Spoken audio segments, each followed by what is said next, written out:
வணக்கம். ஆகாஷ்வாணி புதுச்சேரி செய்திச் சுருக்கம் வாசிப்பவர் வீரமணி. 2 நாள் பயணமாக இன்று மாலத்தீவுக்கு சென்றுள்ள பிரதமர் திரு நரேந்திர மோடியை மாலத்தீவு அதிபர் டாக்டர் முகமது முய்சு விமான நிலையத்தில் வரவேற்றார். அவருடன் மாலத்தீவு ராணுவ அமைச்சர், உள்துறை அமைச்சர் ஆகியோரும் பிரதமர் திரு மோடியை வரவேற்றனர். இது பிரதமரின் 3வது மாலத்தீவு பயணமாகும்.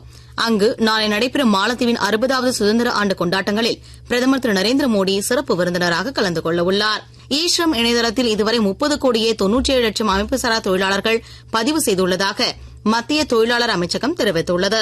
நாட்டில் இதுவரை 479 ஏகலைவா பள்ளிகள் செயல்பாட்டுக்கு வந்துள்ளதாக மத்திய பழங்குடியினர் நலத்துறை தெரிவித்துள்ளது.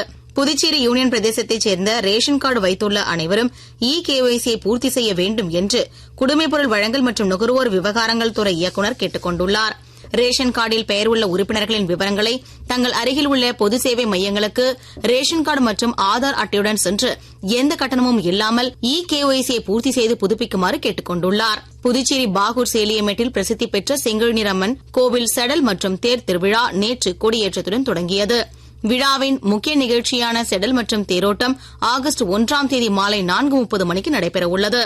சர்வதேச டேபிள் டென்னிஸ் போட்டியின் இந்தியாவின் அனிர்பன் கோஷ், கிருத்விகா ராய் இணை அரையிறுதிக்கு முன்னேறியுள்ளது.